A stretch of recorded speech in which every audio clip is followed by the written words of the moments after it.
Let's do a quick, if you don't mind, like a smile, because I can use that for like the thumbnail. What kind of vibe do you think we should go for?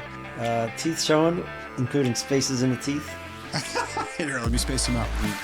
Pleasant smile. Serious look. Serious look? Oh, okay. Cultural warrior look. Relaxed look. Smile look. Just a Close mouth smile. Mm-hmm. All right, I think we got it. Covered again. Welcome to the Rich Dawn, where eternal beatitude begins in this life. I'm Kyle Dean, and today I have back with me Michael Zachowicz, a proud patriotic American, an avid musician, and culture warrior. Michael, how you been? Wonderful. Aren't we all cultural warriors? Hopefully. Yes, indeed. Hopefully. Great to see you, brother Kyle. Good to see you as well. Season's greetings. Hope you're having a wonderful Christmas season. Thank you so much. Yes, Merry Christmas tide to you. Absolutely. Thank you so much. Yeah, no doubt, no doubt. And we're coming fresh off the heels of the Christmas special on this podcast, where you were a main feature. Oh, thanks for inviting me. It was great to be caroling up and down the streets there and seeing the smiles of joy on people's faces and their surprise in our increasingly secularized society to have a group of people show up and with children to bring smiles on their faces. I think that people were eager to just join in, and whether it be some flashback from their childhood or just it was just a wonderful experience. So thank you for inviting me to 100%. share some Christmas cheer. That's by God's grace, with the whole leadership team and the Dynamis Western New York ministry that we were able to put that on. And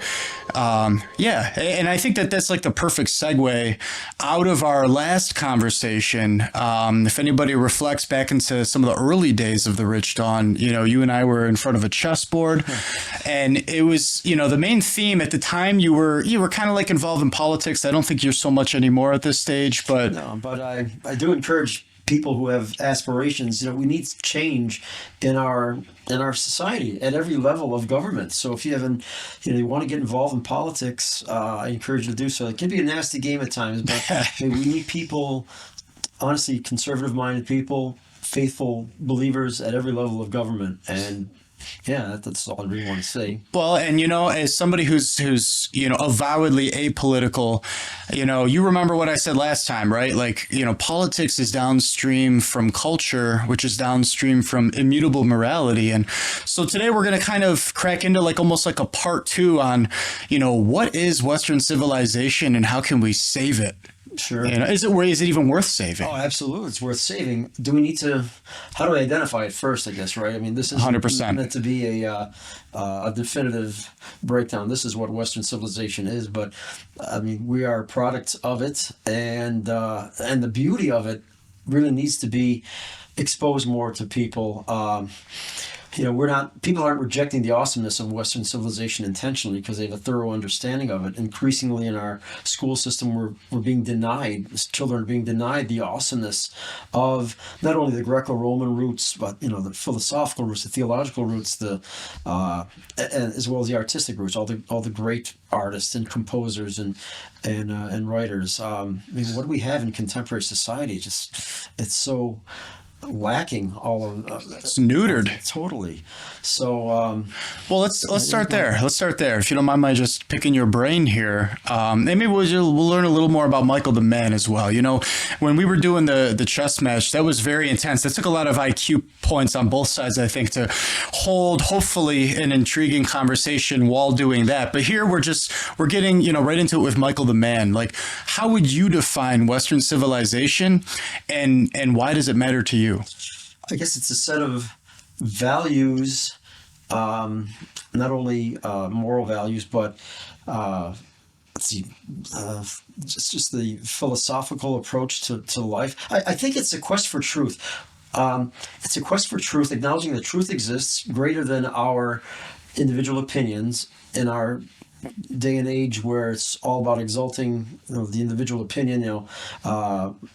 I'm okay, you're okay, and my truth versus your truth, and live and let live. Yeah, the dictatorship of relativism, as Pope Benedict called it, this tyranny of tolerance is, and that has not been the case throughout civilization up until quite recently. It was. Behold, I'm sorry, I'm not behold, but we hold these truths to be self-evident that all men are created equal. But what is a man? But also these truths. The preposition or the presupposition was that truth exists beyond our opinions, and it's an objective truth.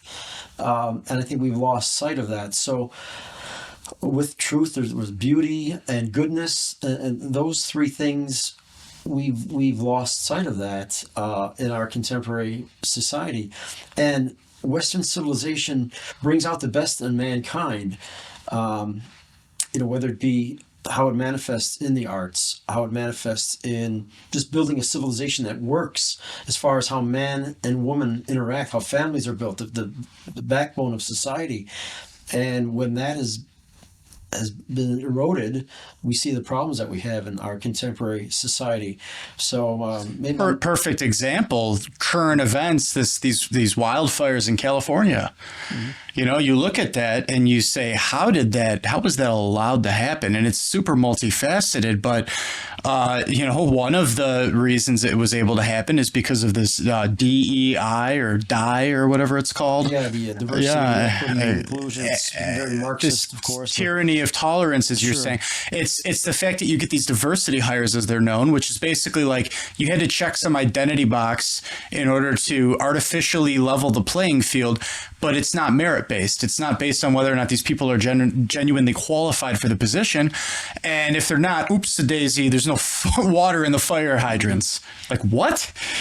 And, they're calling this, as of this recording, the greatest fire in history. Now, I mean, recorded history, modern history, I don't know. Sometimes, a sensational sounding title can get the clicks or whatever, but certainly I'm at a scale that is they're talking hundreds of billions of dollars of damage so far, and we're only 2-3 days into the crisis. The percentage of containment is next to nil. Right. And that's all been able to happen because of, in a certain sense, our veering away from our roots. And therefore allowing for these terrible policy decisions to take place. As far as having efficiency within government based on hiring people based on their merit rather than... Sure. It's having, open borders contributed to that. There's the vast amount of homelessness that goes on in those areas. There's a lot of videos of homeless people starting fires. There's the, just not, taking care of each other and always like pointing the blame somewhere else. That doesn't help. But I think at the root, it's like, people like to rail against the patriarchy, for example, right? Like, where does that fit in with authentic Western civilization? If we don't, revere the fact that, as you mentioned, with a nuclear family, that the man is the head, the woman is the heart, and that those are just two very essential components of a nucleus that allows for everything else to occur. That complement each other. Yeah. When you sever that, we could start there. There's so many angles to come from. We got to put some substance on this somewhere. Maybe we can start with the family unit. Sure. Elements of Western civilization aren't necessarily unique to Western civilization. Of course, I think it's part of the natural order of things in life. Right. Other civilizations around the world recognize that the family unit is essential. The people, archaeologists or anthropologists may point out some exceptions and this kind of non-traditional society works, but those are rare. We see that deviation from that family unit has resulted in the social problems that we have today. So it's killing people. Sure. And it deprives children of what they should be entitled to, the ideal situation in which they're raised. Of course, so many factors contribute to broken families and so forth. But nonetheless, we shouldn't abandon the goal to strive for that. Well, I think you made a good point about it's not, some of these things are not exclusive to Western civilization. Maybe we can better refine what it is by defining what it's not. Like, how would you juxtapose Western civilization from Eastern civilization? Well, even though Western civilization has the Roman roots, the Judeo-Christian component of it, I think, makes it unique and special. And Christ being the center of it all, is what distinguishes it from other civilizations. Christianity equals, or I should say, Christendom is an essential part of Western civilization, or how Western civilization grew, even though it had its roots in the pre-Christian era. When Thomas Aquinas figuratively baptized Aristotle, would you say, right? And other analysis or analogies like that. The Christian element is huge in Western civilization, and the more secularized we become, either by default or by intent on the part of people who want to, throw God out of society, well, the more we're deprived of that, and we kind of get deadened gradually, that we're not even missing, we don't even know what we're missing, kind of thing. Over the course of a couple generations in our school systems, when Western civilization or the greatness of it is not being taught, we just kind of fade away from it, and it's replaced by what, though? Your average product of contemporary Satan Club in elementary schools. Sure. It's so wild, man. Sure. You're sadly, the average product of contemporary public education doesn't know even the basics about history, rather than just, besides a sketchy kind of skeleton and some presidents and a few wars here and there, but the richness of Western civilization is just not taught at all. And music, okay, so of all the different art forms, I'm biased towards music because that's my forte, no pun intended. But people aren't really into contemporary art as much, or even contemporary literature, but contemporary music, pop songs, everywhere you go, it's utilized on commercials or shopping malls, whatever. People listen to music in the radio. They're not reading a lot of contemporary poetry, or, so music is such a powerful force, the combination of lyrics, sound, and but yet the great composers from the Renaissance era into the Baroque era, Bach, Vivaldi, Handel, the classical era, Mozart, Beethoven, into the Romantic era, and into the 20th century, there's such a lack of knowledge and appreciation for that, and it's certainly not being fostered in the schools. So what a rich tradition we've lost. I enjoy contemporary music as well, in all its different genres. We were just talking about the awesomeness of bluegrass music and the virtuosity, and that's wonderful. Yes. And how do we define? It's like country music for like virtuosic country music or something like that. I don't know. I forget what we're talking about, but the point is, I think music can be a venue because people like music more so than the other art forms, to try to introduce some classical elements for them to gain appreciation for classical music, and maybe that will be the door to appreciate other things, because so many, say, operas or other purely instrumental works were inspired by great works of literature, or even Greek mythology, but certainly look at the beautiful masses that were written, composed over the years. Not only Bach's Mass in B minor, or Mozart's Requiem, or these are the popular ones, Beethoven's Missa Solemnis, but so much music was written for the church. And I think the deeper you go into history, not only the less Protestant you become, as who said that? Was John Newman. Yes. Yeah. But when you realize, wow, these great artists, either the fine arts, the painters, great writers of literature, great composers, were inspired by a civilization that had God, and the triune God, at its roots. You really couldn't separate the two. So I think if we have a greater appreciation for those things, then we'll inevitably appreciate the role of the role of religion in our society. Not just as a practical thing, well, religion is good because it gives us stability, but because of the reality that God is real and God became man, and the awesomeness of our faith. So yes, I would say the Catholic Church is an integral part of Western civilization, and That's been said, the way of as the church goes, civilization goes. Sure. As goes the church, so goes the world. That's it. So I want to go deeper in this, and I think because I want to play devil's advocate for a moment, because I know that it's going to bring even more refinement to what we're talking about here. Put some flesh on that skeleton, and it's, what if somebody says, okay, but why can't we create civilization more like Eastern civilization? Again, like, I think you can better define what it is by defining what it's not. And because, you need both lungs of the church in order to have a well-rounded theology. But even backtracking from that, I mean, some people don't subscribe to faith or religion at all. And if they hear you say Christendom is an essential part of Western civilization, obviously you're going to get people that cringe, even the Judeo aspect of how people believe. Now, mind you, I would counter that by reminding people that, Christianity, specifically Catholicism, which is the church that Jesus himself founded, history makes that very clear,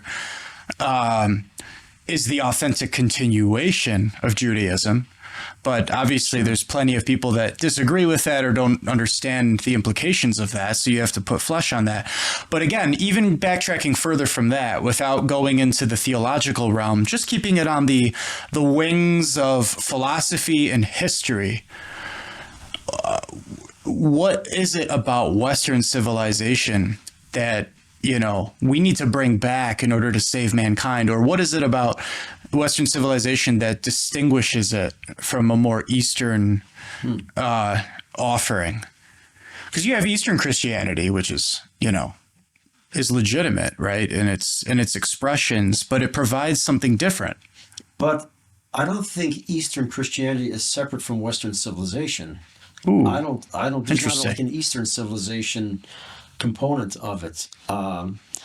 If we're talking about Eastern civilizations, if that's a term, that would be referring to, say, the Orient more, non-Judeo-Christian, non-Greco-Roman Judeo-Christian.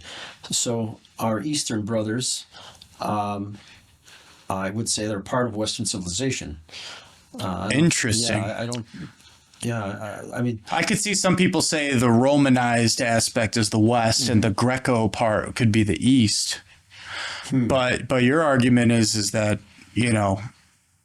really it was both of those mythologies and histories and culture and arts that those civilizations provided that kind of were the foundational blocks of the West. I mean, Peter the Great, being of Polish background, maybe the Russians aren't, the Russian rulers, I should say, perhaps aren't my favorite throughout history, but I certainly love the Russian people.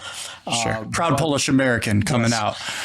Kudos to Peter, he wanted to westernize the boyars and all. They said, hey, shave those beards. There's nothing wrong with beards, of course. You look sharp in a beard. But the point is he wanted to westernize. Or should I say Dziękuję? Proszę bardzo, yeah. And, so Peter the Great contributed to Russia being a bit modernized. And the point is, those lands benefited from Western civilization. Even Poland. I mean, Poland didn't accept Christianity until 966. So it's not, I welcome that my pagan Polish ancestors benefited from evangelization a millennium plus ago. So I think we're actually, I think we're tapping now into the other question that I was asking, which is, why does Michael care about Western civilization? Because it's good for mankind. I love that. That's the thing that comes to mind. I love that. Jesus Christ is good for mankind. And Amen. The church that he founded is good for mankind. And Christ is the Logos. You see, John the Evangelist really tapped into the Greco aspect when he wrote the beginning of his gospel about, developing that theology of Christ as the Logos. Sure. Now, I don't want to sound... It's the truth. That's right, of course. No argument there. The civilizations that have existed for thousands of years before that, we can learn from that. We can appreciate greatness that has come out of that, on how God, the creator of the world, the creator of the universe, goodness flows from them, and then good things came into those civilizations as well. So if we use the term Western civilization exceptionalism, I don't know if I know it's not politically correct, but or like a Western supremacy. yeah, people look at that. Oh, you're I don't know, give me some negative adjectives that they would throw against us. A fascist. Yeah, So I'm just going to go to the extreme. Sure. Like a Western supremacist. Look at businessmen around the world. They're wearing suits and ties. That's Western attire, is it not? I mean, that's just an example that comes to mind. That the whole world can benefit from Western civilization. This isn't about saying a racial thing by any means, that the white Nordic Europeans have no, it's got nothing to do with that. I mean, of course, you even say that it has Mediterranean origins. Western civilization has impacted every Precisely, that's the point. That ethnicity. Every. I was just using that in case people were to come back and say, "Oh, this is Eurocentric" or something like that. I was like, no, it's not. It's got to start somewhere. Just like, salvation came from the Jews, right? Well, why? Why? Because that's the way it happened. That's what God shows, right? Didn't come from anywhere else. Well, and to me, I guess I'm more. I went to the East, like to the far, far East. My Eastern Catholic brethren joke with me. They're like, you went way farther East than I've ever been. And to Orient, right? As you had mentioned earlier, like I was into Confucianism, right? Yeah. Taoism, Buddhism, all of that. And so I love balance all the way around. When you reflect on, the life of Christ, I mean, you get the West, you get the East, you get the Middle East, you get everything. Sure.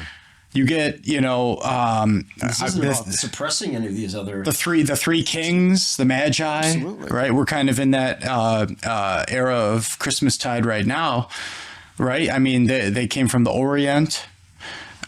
So it's certainly a universal expression of the truth that you get out of Christianity. I think maybe where Western civilization is distinguished, it's certainly tapping into, especially like the philosophical schools of thought that came from, especially Socrates, who taught Plato, who taught Aristotle. Those are kind of the three major, but there's others, there's Hippocrates and Hippocrates and all these other, the Pythagoras, right? Like you get, all this, these people who kind of gifted us our modern understanding of like medicine and these other arts. I mean, those things are all every area of knowledge. Essentially, I mean, right. I think that's a defining characteristic of civilization: just knowledge and the pursuit of knowledge and the pursuit of truth. Yes, and critical thinking. Yes, indeed. Right. I mean, we probably being to arrive at a truth that transcends these opinions again. But yeah, critical thinking. Precisely. Correct. Right, but not in the Marxist term of critical race theory, and not this endless cyclical pursuit. Yeah, well, not in the sense of it just being this esotericism that there's something hidden that's not just readily accessible or available to all, but also, there's a form of intellectual effeminacy that comes from like constantly poring things over without ever arriving to some sort of an objective or an absolute. But of course, in the Enlightenment era and post-Enlightenment and now in this modernist era that we live in, you get the whole like Beatles mentality, live and let live, and imagine that there's no religion or like this fairy tale space where G.K. Chesterton warns, like it's good to be open-minded, but only to a point where you need to close your mind on the truth. Like you have to like chew on it like a meal, like a substantial meal. Otherwise you're so open-minded, your brains fall out. Like you said, there's a difference between having an open mind and having a hole in your head kind of thing. Right. So, yeah, I mean, I think where Western civilization very much shines is in what Catholicism has gifted mankind. I mean, you have the Catholic Church to thank for hospital systems. You have the Catholic Church to thank for being the largest charity on earth. by far. So the idea of just giving of oneself abundantly. Again, just being a voice for the truth in a world of relativism. And this isn't about... And education. Sure. Universities. Catholics invented universities, and they invented the degree system that we all take for granted today. And the core fields of study in the early universities were what? Philosophy, theology, in addition to medicine, law, and... Well, the sciences and the arts. Yeah. Right? You either get like a degree in one or the other. Gender theory back then? You didn't have probably not at a formal degree level, no. So this isn't about saying our civilization is better than your civilization. It's about, first of all, preserving the people that are products of our Western civilization that have fallen, by the wayside, have become not so much assimilated, but just have been deprived of the richness of our tradition. It's about getting those folks back, I'd say. I personally, again, with the Polish community, because that's... there's parallels, if I may deviate a little bit, because it's somewhat connected. Well, sure. But we're just kind of... This is your identity. This is... And by being able to not only embrace who you are, but also to share of it, we can learn from that. I encourage everybody to look into their background and what... If you're of multiple backgrounds, it's wonderful. Look into your heritage, your German, Irish, Italian, whatever it may be. In the same way that people aren't rejecting the awesomeness of the Catholic Church intentionally, they're just not catechized well. We're all works in progress. I'm a product of the 70s, and even though it was shortly after the Second Vatican Council, it was such a huge rift, it seems, between pre-Vatican II and the 1970s, 1980s, and why was there such a huge split? I don't know, but the point is, people aren't rejecting the awesomeness of their faith, and the same thing in the Polish community, and I would presume this applies in other ethnic communities. They're not rejecting the awesomeness of knowledge of Poland's 1,000+ year history, of being defenders of Western civilization, of being a bastion of Christianity, and not only knowledge of its kings and rulers, but it's composers and artists and writers and just historical figures and events, and all this stuff is just great. It just and it's present in all cultures, whatever your background might be. And I encourage folks to learn about their heritage, the heritage of their forefathers, because it makes you a better human being. It's simple as that. So I and other friends in the Polish community, we lament that there are so many people, particularly in Buffalo, of Polish background that might not even know much about their history. You see them out on Dingus Day and wearing their red and white T-shirts and kiss me on Polish and listen to the polka music and eating the kielbasa and people. Again, nothing wrong with that at surface all. Level, Americanized. How can we tap into that and sure harness it to go even deeper? Sure, precisely. I'm not sure how we got onto that, but just thinking of how people aren't rejecting the awesomeness of the richness of their heritage or their faith or Western civilization intentionally, but what do we do to foster that? Because I think people are drawn to that. Getting back to the Dingus Day example. Or even when we just did our caroling. Yeah, sure. Right. We had people that, They maybe not have... They maybe haven't sung "O Come All Ye Faithful" or "Hark the Herald Angels Sing" in years, but maybe it's in their they heard as children or whatever. But they were eager to join in, and that was a beautiful thing. We touched on it in the Christmas special. I don't know if you want to put more flesh on it even further, but you remember the one, the one and only establishment that we went into that there was a bar within the establishment, and the gentleman was like, no, you can't be in here, and get the kids out of here, and maybe he had, maybe on some grounds he had a point, and that's fine. Then we just comply, and that's what we did. But then there were these women who I'm pretty sure also worked there, and they were like, no, the children are welcome. They are needed here. And it was almost like we were like witnessing some sort of like a visceral, like going inside of oneself and like what they want from culture or what they want from, like civilization. Yes, right. Because that beauty just wins folks over. It speaks for itself. You don't have to really sell the product. If people hear beautiful Yes. music, see a beautiful painting, hear some beautiful poetry being read, great literature, see the beauty of a liturgy, all the smells and bells.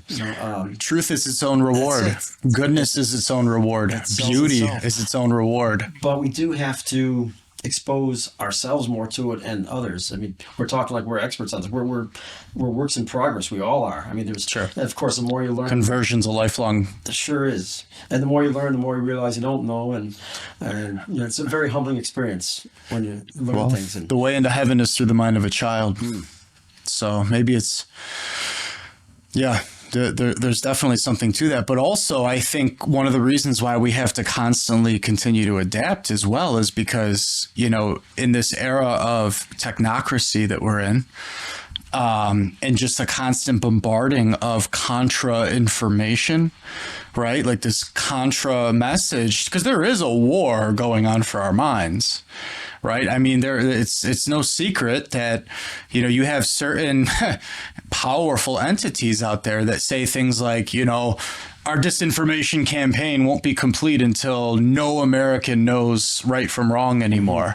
Like, for some reason, there's these like certifiably insane people that have made it their mission to obfuscate or to confuse people or stupefy them. right. And well, you think of for when 9/11 happened, when you have a mass trauma event, or what almost happened to President-elect Trump on camera, when you have a mass trauma event, trauma incites fear, and fear makes people controllable.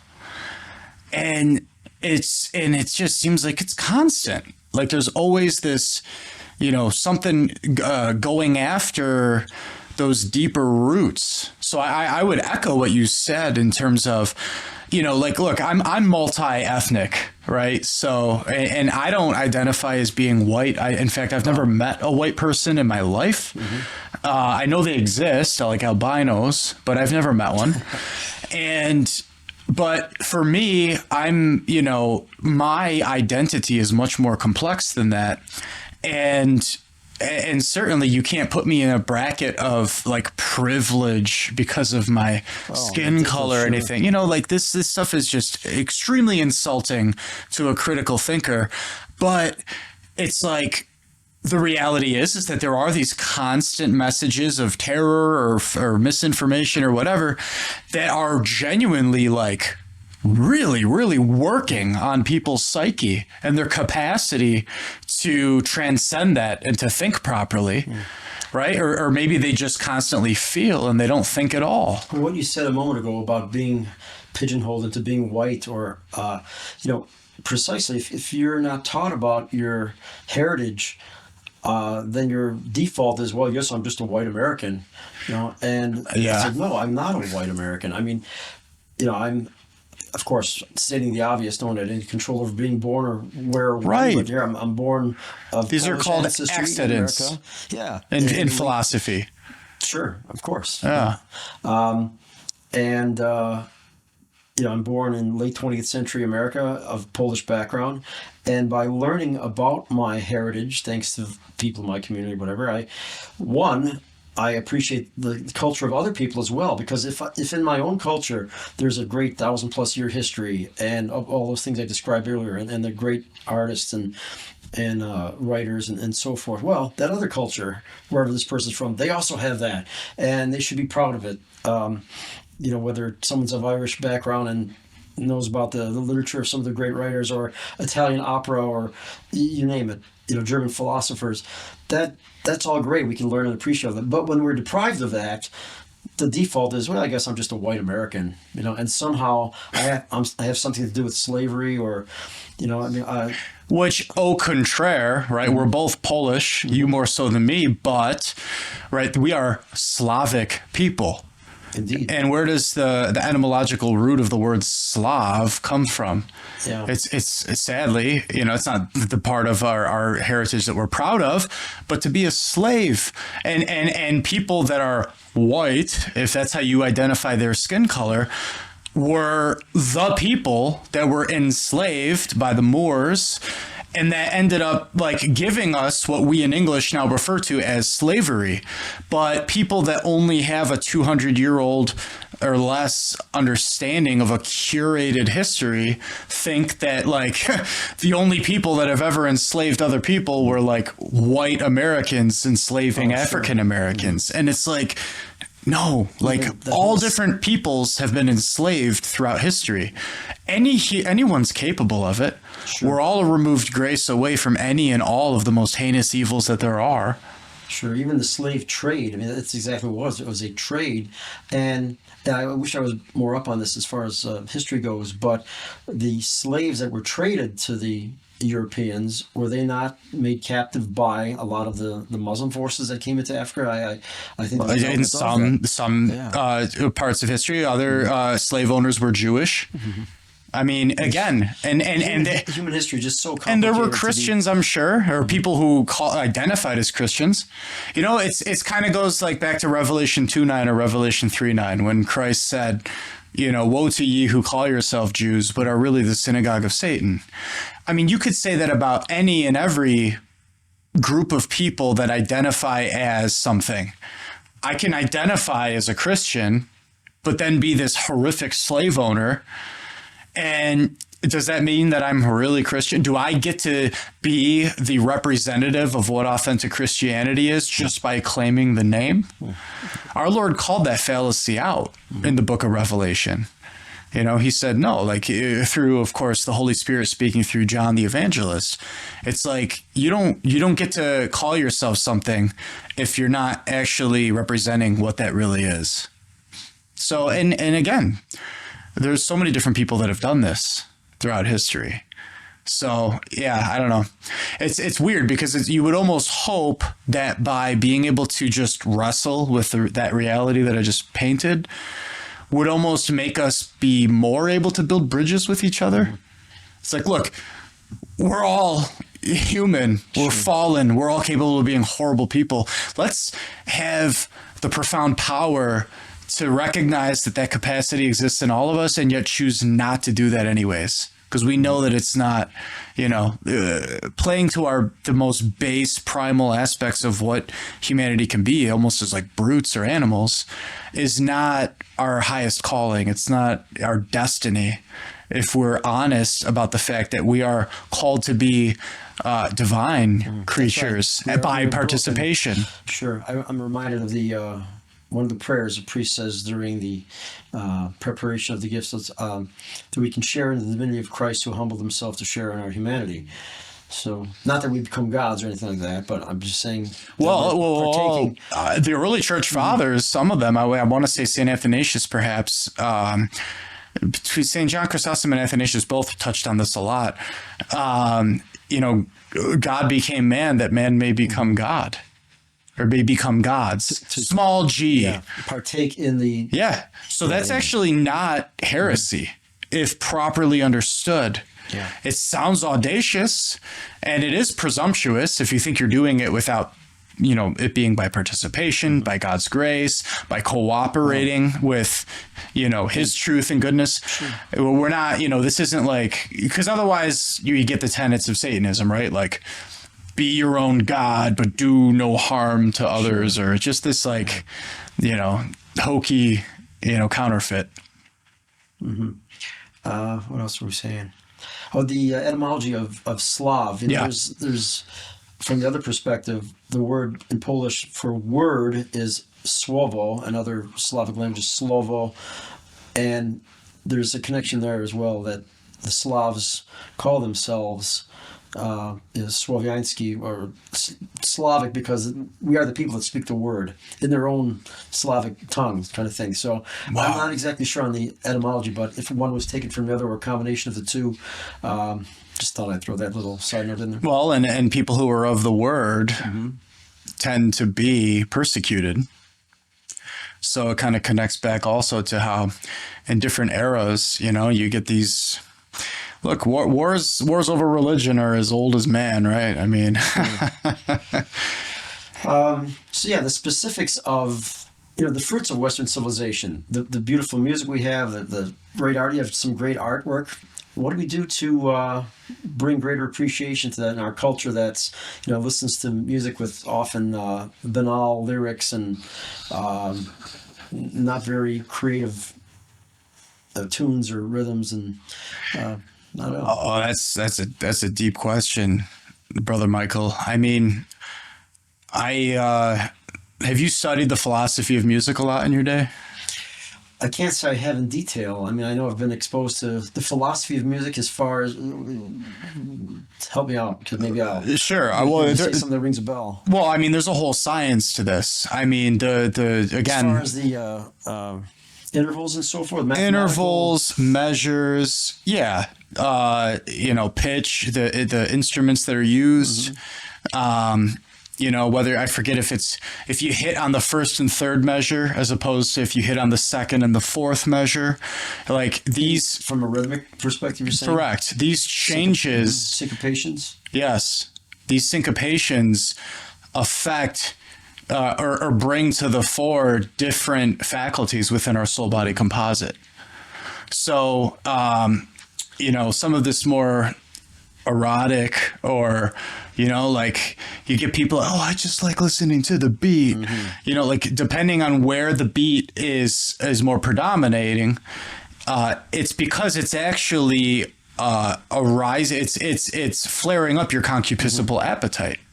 And that's a lot of contemporary music. That's 50, 60 years. That's what they're doing. With emphasis on those syncopated rhythms. Yeah. In Stravinsky's Rite of Spring, there's a famous excerpt from that. That's just very primordial, kind of, and that's why it was so controversial. And simply because of that. Oh yeah, and I mean the ancient philosophers talked about. I mean, music has the ability to bring man to war.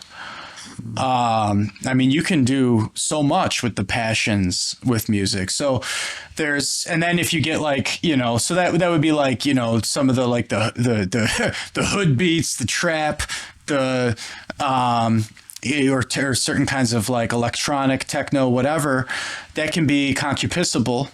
And then you get some of this heavy with the drums and rock and metal and all of this. They flare up the irascible appetite, right? So they can bring you to ire or anger or just getting worked up and excited. But it can make you go, let's say, helter skelter, right? You know about Charles Manson, right? Sure. Who was allegedly impacted so much by that Beatles song because of its ire that it compelled him to murder. So that's a famous example of that. And then you work your way up, and then as you get more into the will, right, where justice, the virtue of justice resides, you can get music that speaks to that, and really it would involve the lyrics that are involved, right? Like concepts of justice. This would be a more higher form of music than this irascible or this concupiscible stuff. And then, but the highest form of music, because there's an objectivity to all of this. It's a science. The highest form of music would be like Gregorian chant.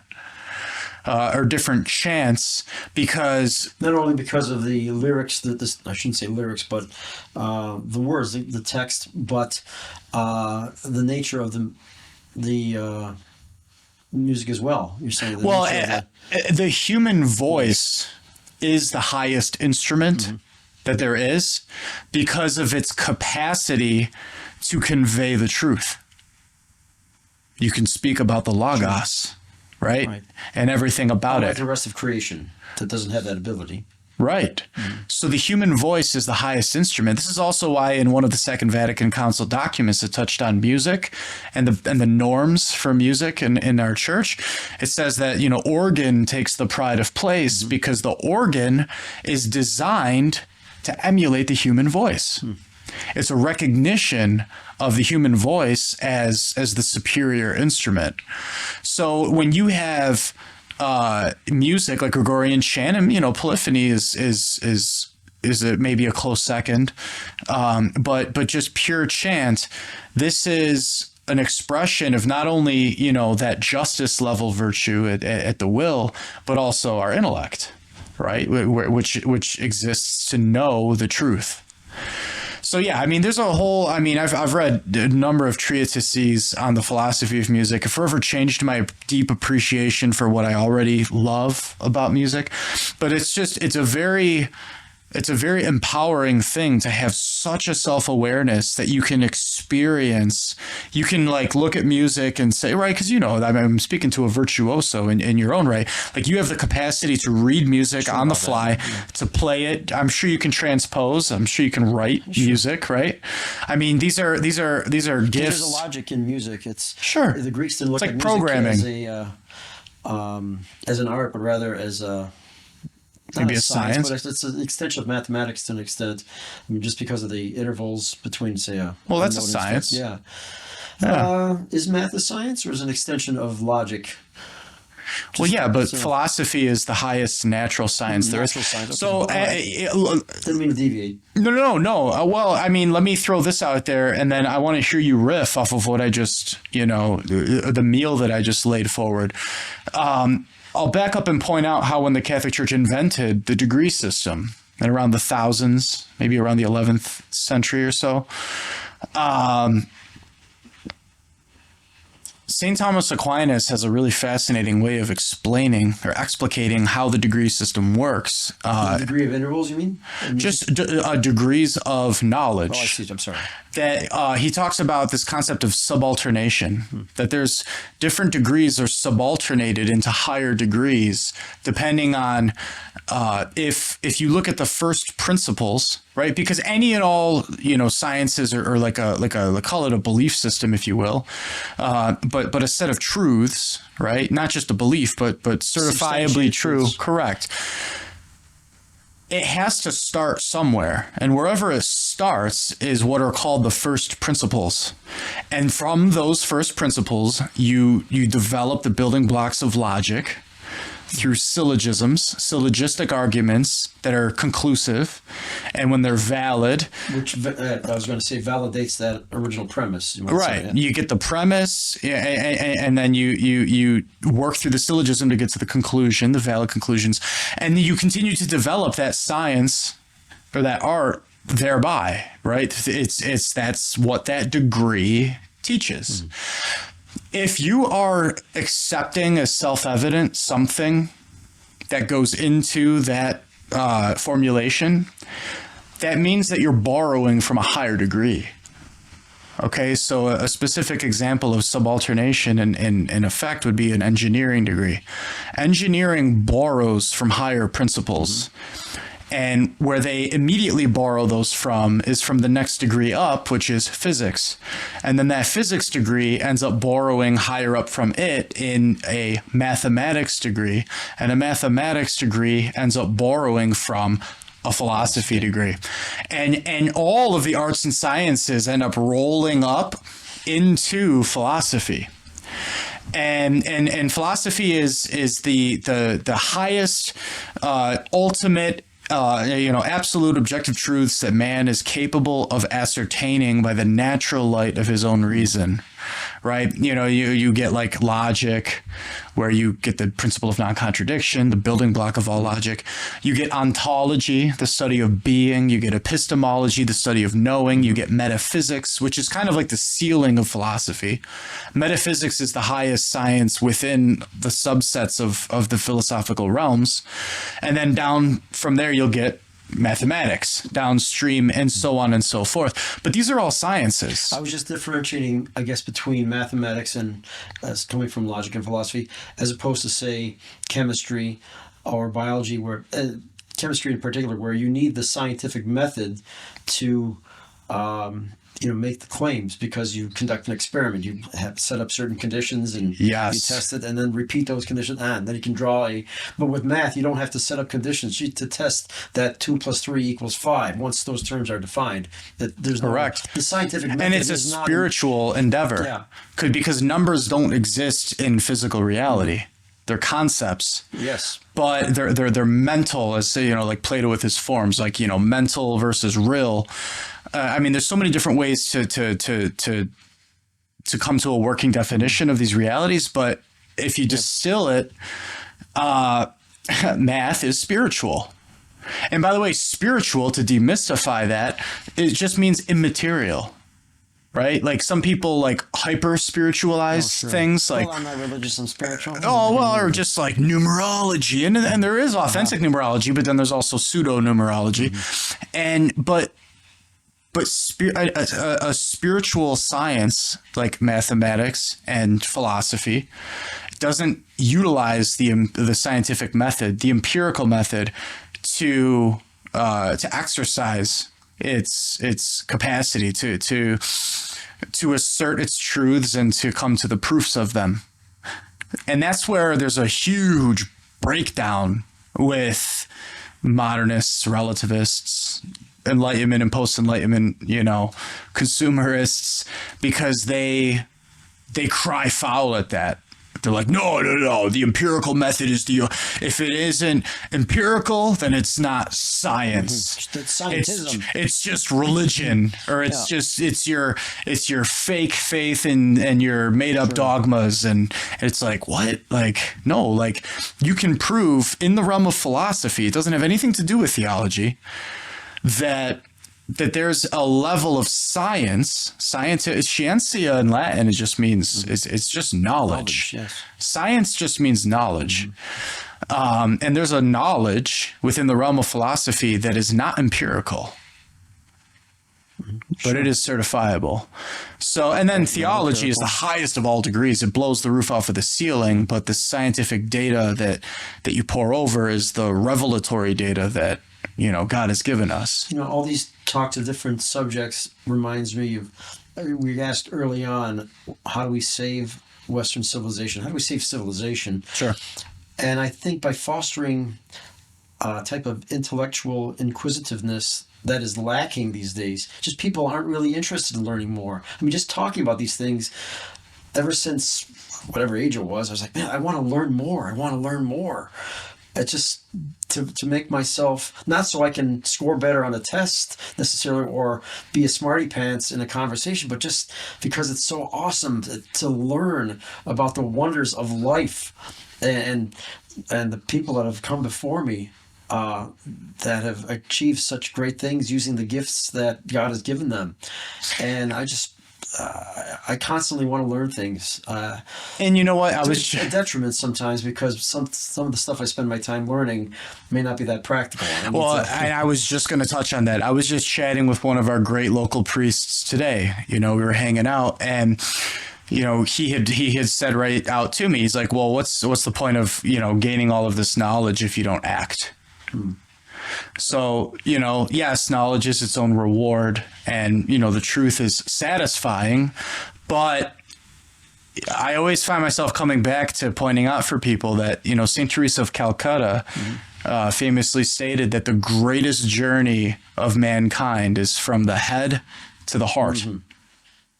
And that's from just intellect to will. Sure.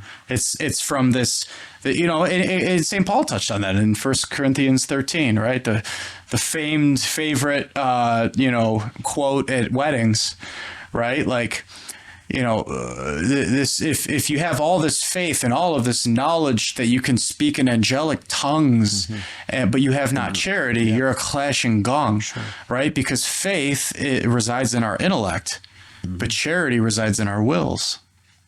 So that's the journey that Mother Teresa is talking about. That's not going to help us get through the heavenly gates in and of itself by rambling off historical dates or whatever else. But sure, it enhances our being here on Earth, but also enhances, when I learn about history, it just helps me just appreciate life in such a different way. I know it's such a vague concept, but well, let me ask you this. It challenges my narrow-minded approach to the present. Like, reality is almost in quotes, that it's not a constant in some ways.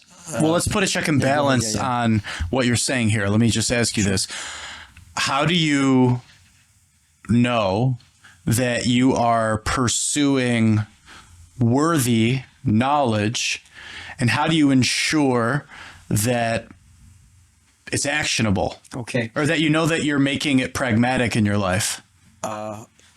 let me address that by actually responding to what you mentioned. Our mutual priest friend said that doesn't mean that every bit of knowledge has to be practical per se, because we can have for entertainment purposes.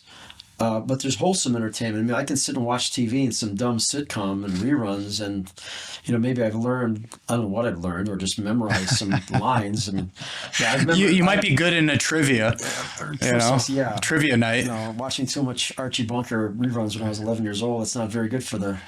For me, but just for entertainment purposes, in the sense of, I'm fascinated by lives of composers, or learning about the historical context of when a piece of music was written, or a piece of art was, that stuff is purely entertainment. Is there anything practical about it? No, I'm not going to make any money off of that knowledge unless I'm on Jeopardy or something like that. But sure, I'm just saying it's rewarding, and it just enhances me personally to have appreciation for that. And that's why people want to support the arts. That's why they want to support our local Philharmonic Orchestra and art museums. And that's questionable what sort of art is shown, or what sort of music is played, or whatever, but that's a different issue. The point is that we like to be entertained. If we can be entertained with wholesome things, that just enhances our experience as humans. You know what? Well, this is a perfect segue to me pointing out that we just became a locals community online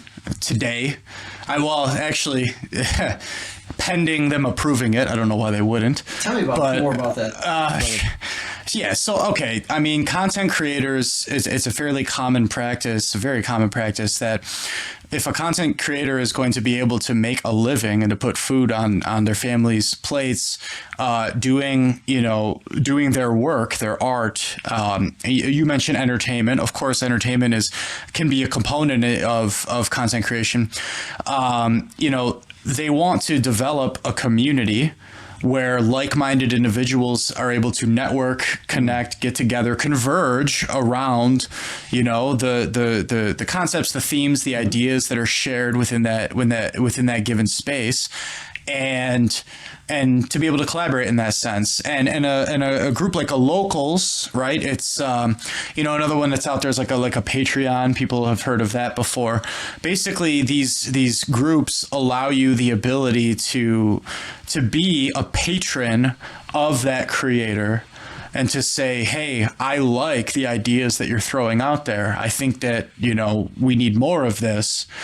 And they're able to, sign on to give like a monthly micro donation, or it could be, for me as a very deeply religious person, right? Our faith exhorts us to tithe, right? In fact, in a council of, I think it was like a French council in the 500s or so, the Catholic Church actually stated that tithing is a matter of the divine law, which is pretty intense. I think, if I'm reading it properly, because the divine law is immutable, it can never change over the course of time. They basically were wrestling with, okay, it's very clear in the Old Testament, the Jews said we must tithe. Does that go away with Christ's sacrifice and with the way that we express the continuation of Judaism with Catholicism? Or are we still supposed to do this? And the council said, no, tithing is a matter of the divine law. Therefore, it does not change. And I don't know, honestly, I don't even know why modernist, heterodox, Catholic priests don't beat that drum more, right? I mean, if the money is what they care about. But anyways, I digress. The point is that in one of the letters to the Corinthians, St. Paul says, God loves a cheerful giver. God loves a generous giver. And that's the spirituality of tithing, right? But whether it's a tithe or whether you're not religious at all, but you just like to donate to the arts and the things that you care about, you plug into a community like this. So I don't know, it's weird for me. This is the first time I've ever talked about something like this in the context of, hey, I'm doing this too. But the reality is that, I genuinely think that conversations like what you and I are having right now, which is how do we save civilization, right? Like, how do we give the next generation, something better than what we had, right? I think that's the desire, the deepest desire of any good parent. How do I make my children better off than I was? right? And you know, fostering a community like this in the 21st century digital age, where you have a lot of concentration, is enabled through like community building with locals and groups like that. Yeah, I try to expose my friends to like classical music as much as I can. If I have it on in the car or at home, folks come over to visit, or the fact that I have books on display, little subtle things like that, that maybe you'll sink in the subconscious. You have to, you know, again, exposure to these things, historical references all the time. I'm always shooting out numbers, you know, hey, it's 2025. Okay. Hey, well, this year we're going to be celebrating what, the 1700th anniversary of the Council of Nicaea, right? 325. Or locally here, 1825, Erie Canal, 200 years old. It's Boom. talking about that from a Polish perspective. 1,000 years ago, King Bolesław was crowned the first king of Poland in 1025. So it'll be a big feast. See, these are the IQ points that enabled us to play chess while having a conversation. You were just saying it last night too. Like, oh, we're at the 30-year anniversary of a Bills game, playing a specific team, and yeah, it will be actually to the day. Yeah, and you 33 years ago. We'll be 33. We'll be playing Denver again for the first time. Yeah, and you remember the game back then. You were like dropping details of what happened, again, just from rote memory. Practical knowledge, but it's fun for conversation, and yeah, they're little segues. And instead of talking about, I don't know, something that's a little more mundane. I mean, there might be people out there that think, what a waste of time to be talking about well, this. Well, no, but let me bring it back to my question for you. I want to hear you answer this. Like, how do you go beyond the pursuit of knowledge for knowledge's sake and make it pragmatic? And furthermore, to what you just said, how do you take it from, okay, my friends can see that I care about history. I care about, I have a refined cultural palate. How do you go from that being a subconscious endeavor to a conscious one? Like, to bring the pragmatization to others? Again, it need not be all practical. However, I think what you just said was we can make it pragmatic, even though having knowledge of a historical date or something might not seem that practical. We by fostering an appreciation for that, oh, that's kind of neat. Maybe I should appreciate history a little more and check out these little details because it makes me realize there's a bigger world out there than our tiny world of our tiny society now. Let me think. What? Help me out here. I'm struggling with some concepts. Well, I think, well, maybe this is a blockage that you're experiencing to bridging a new gap of habitual behaviors when you're interacting with these people. Like, how do you take it from the subconscious to the conscious? That's not an easy jump. So I think it's understandable that requires going deep. But I think even from an entertainment perspective, it makes it practical because, again, you're fostering a sense of importance to some degree of, or significance of this date, of this fact. And it's all good to know about what happened on this date in history in the realm of sports or a musical composition or a historical event. It enhances the human experience. And I just think one of the contributing factors to the demise of civilization is just living for the moment and not having any sense of historical continuity, not having any building blocks.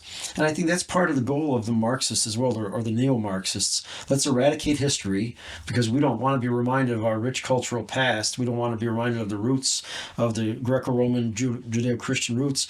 We're building a new civilization where man becomes his own god. So the more... The Ubermensch. Yeah, the more we become stupefied and deprived, again, of knowledge of what preceded us, the more they can be successful in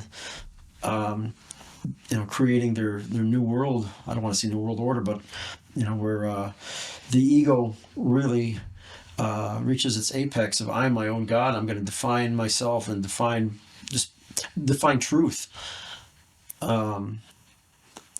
Yeah, I think you absolutely nailed it with that. I mean, there is no question that that is the quest. They're trying to almost like it's like in a business model, right? Like you come up with a formula that works, and then you want to scale it, right? Because I mean, if it's purely for selfish motives, it's like, hey, let's make more money, but hopefully if it's altruistic, or if it's because you're genuinely providing a good or a service to community, to civilization, it's, hey, if we can learn how to scale this thing, then we get to do that much more good. Mm-hmm. Right? It's like a force multiplier for good. But on the inverse of that, when you have these evil philosophies that they want to scale, that's, I mean, obviously that's the battlefield that we're finding ourselves in right now in the 21st century. I mean, this is just an unprecedented time. It's so complex. There's so many moving parts. There's a lot going on. I don't think humans are wired to know if the Holy Father, passed gas in an airplane. Like, it's just so weird. Mm-hmm. It's so weird. The medieval peasant Catholic model was, you may or may not even know the Pope's name. Precisely. Just going to say that. Yeah. But, you're supposed to pray for him, and that you're supposed to grow in virtue, period. Work on your own salvation with fear and trembling. But then you've got that, and you've got all these other world leaders, and you've got everybody paying attention to what they did every single day. 24-hour news channels and so forth, yeah. It's radical, but just dial it back 100 years and pay attention to the pattern recognition of Marxism, right? Like, it's eliminate an awareness of a people's culture, of their history. I mean, this is really what kind of, they put the coup de grace on Christendom, and they don't ever want to see it come back. Mm-hmm. Sure. Right. I mean, that's really any group of people that are anti-Christian, right? The spirit of Antichrist is anything that's not of Christ. Mm-hmm. And so there's different groups that want to continue to do these things, but they wipe out the culture, the philosophy, the theology, the religion. They neuter you from not only knowing it, but from quickly getting back to knowing it. And then they fill you with atheistic. The state is your God. You are a consumer.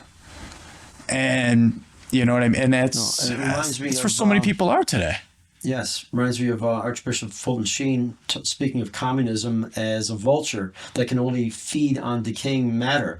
So when we have knowledge of our history, which entails knowledge of the philosophy of our theology and our culture, when we are strong in that, communism doesn't stand a chance. Why would we want this? Only when that's eroded, when we're deprived of our history, when we're lacking knowledge of this, there's this void that the vulture, so to speak, can fill in. And that's why it's important. For me, history is so important because the rest falls under history.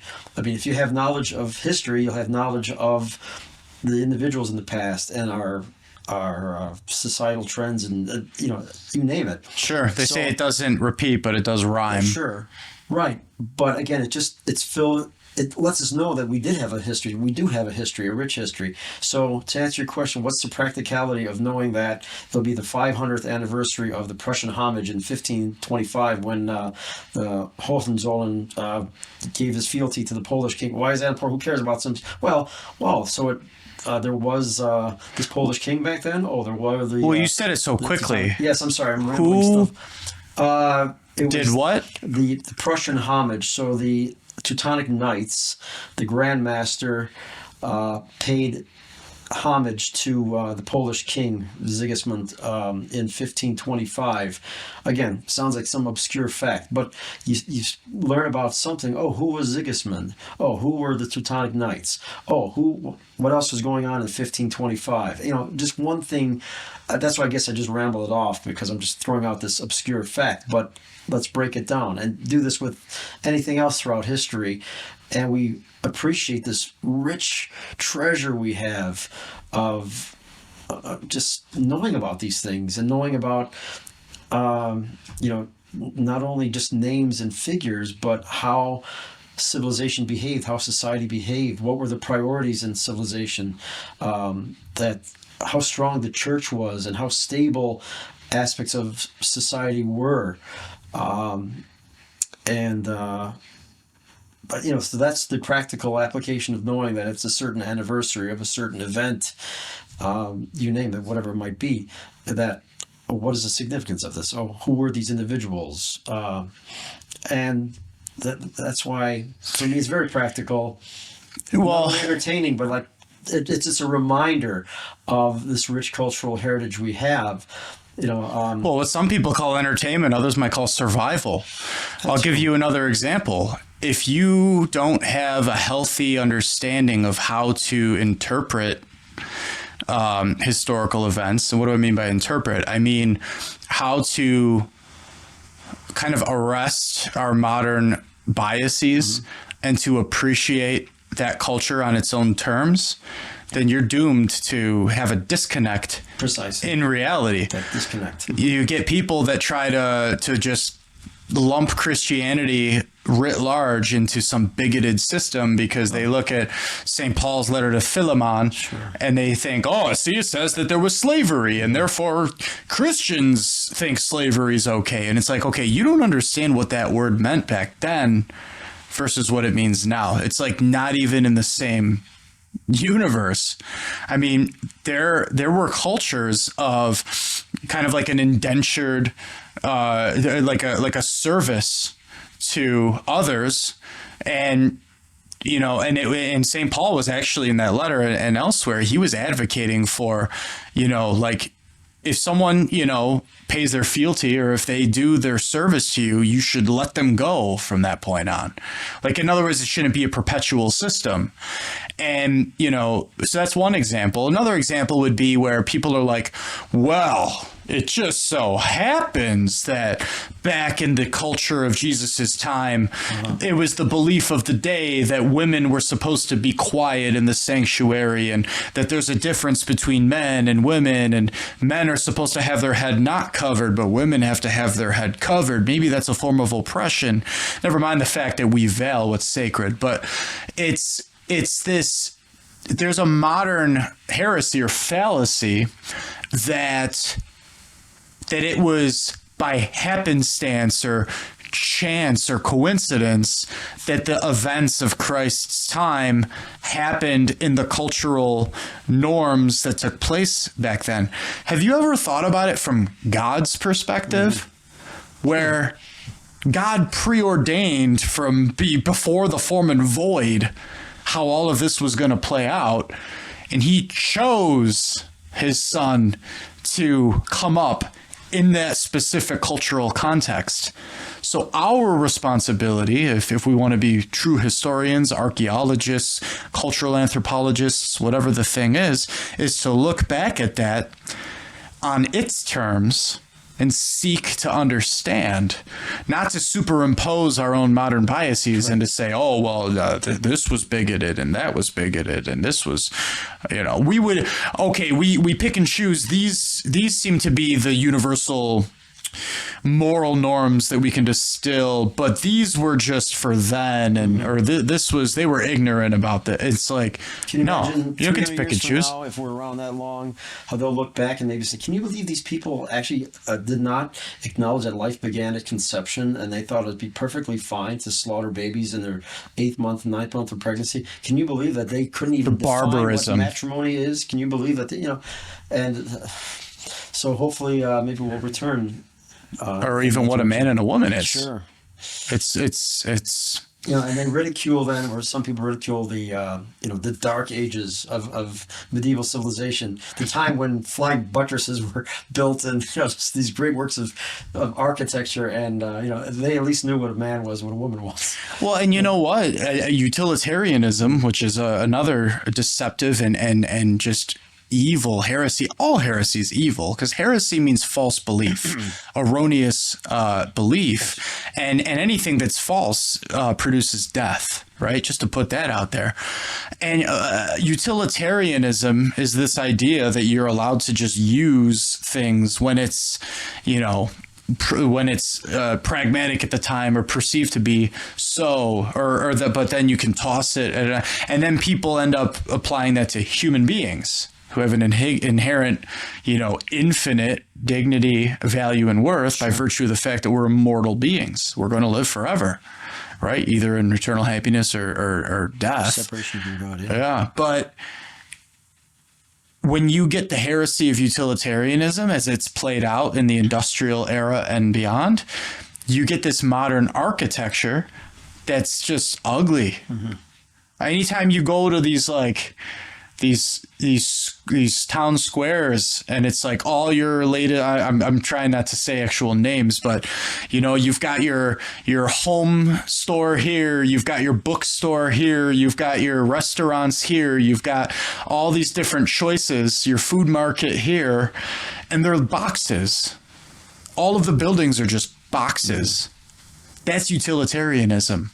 It's all we need is a place to stave off the elements and to have controlled heating and people aren't getting rained on. That's it. We're done.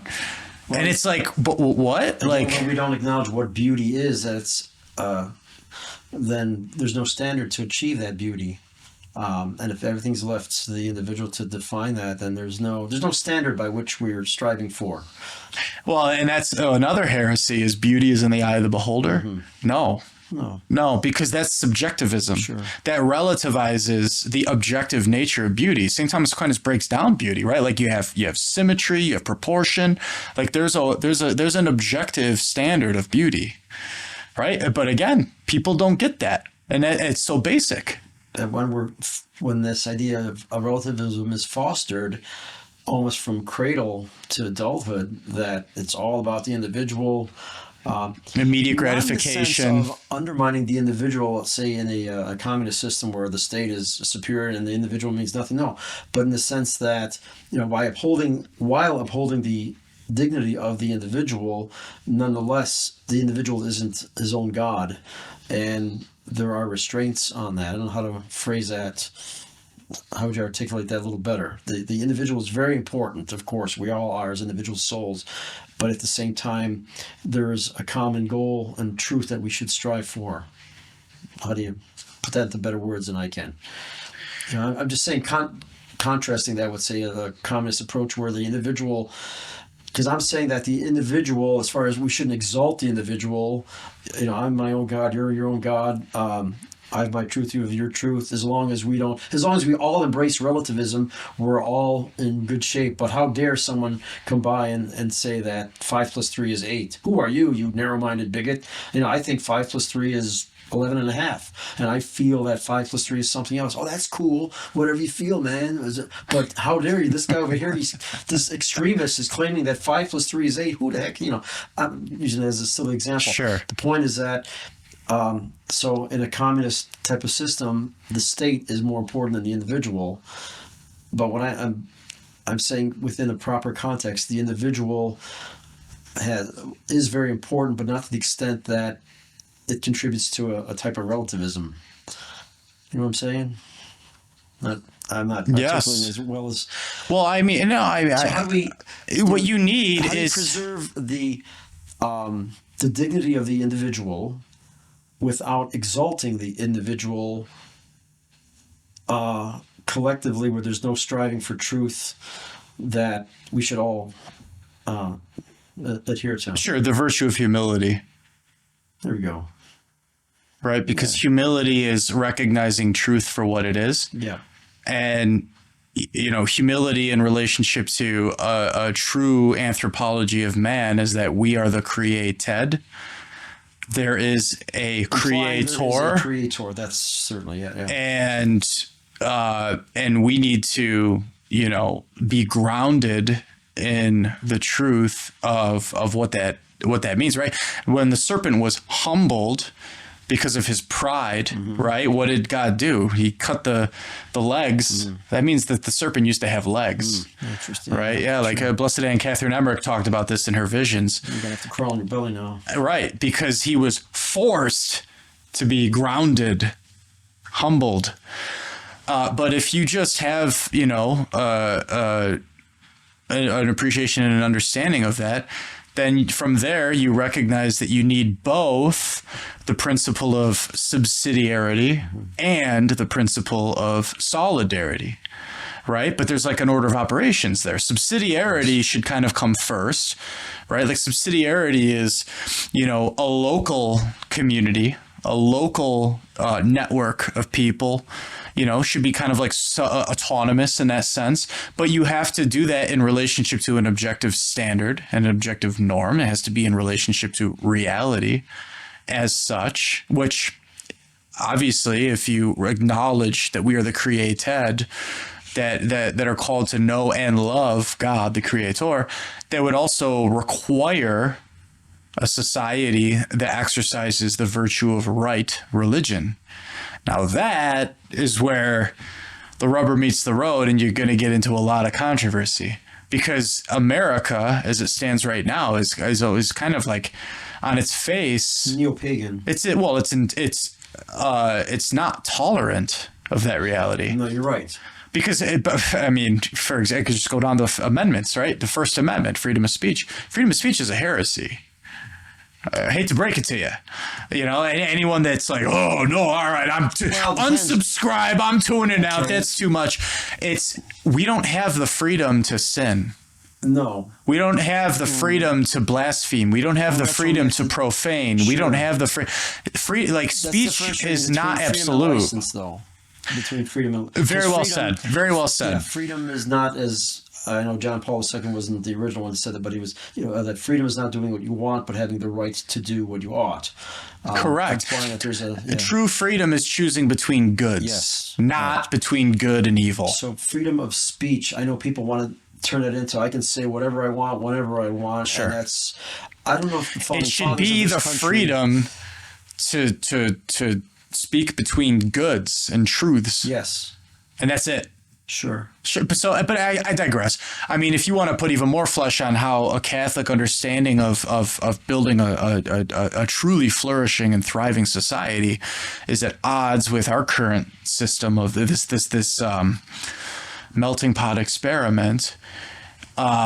You mentioned the supremacy of state, as exemplified in extreme forms of ideologies like communism, Marxism, and all of that, socialism. Actually, if we accept that there is a creator and God has sovereignty over the entire universe that he created, including mankind, of course, then God actually has a right to how society functions. And that's why the Catholic Church has always taught that there's actually the supremacy of church over state. Mm-hmm. So again, another heresy would be the separation of church and state. Mm-hmm. And look, I don't expect that America's ever going to fall in line with that. I just don't know that it's in our DNA. So, I mean, this country has Protestant roots. Sure. And Masonic as well. Yeah. So, but this is about the social kingship of Christ, what we're touching on, like the doctrine of the social kingship of Christ. The fact that because Christ has a right to reign over his entire universe, not just at the eschaton, but in the here and now, then every law that's ever written in the civil law realm is supposed to be a reflection not only of the natural law, yes, but also the divine positive law. It's supposed to complement. Yeah. It's supposed to complement. Any civil law should be aligned with divine law. Absolutely. And to the degree that any kind of civil law deviates from that, we have a right to oppose that, or at least not participate in it. Sure. Look, it's no mystery to my viewers and listeners that I'm an abuse survivor. I'll give you a really tangible example of how this whole thing can fall apart, and it damages lives. It's totally damaged my family's life. The civil law, when I was on the longest, from what I was told by the chief investigative reporter, I was on the longest news segment in the 70-year history of Buffalo broadcasting. I was the feature of that catalyzing expression of truth and current events and what was going on in our community that ended up resulting in the Pulitzer Prize of Broadcasting Journalism. It's called the Alfred I. DuPont Award, right? All of that happened, and it made a big splash, and it made a bunch of noise. I mean, a Pulitzer Prize of Journalism, that's the highest honor that anyone could ever receive in that field. You've basically reached the precipice of what the world has to offer you in terms of accolades and respect and recognition.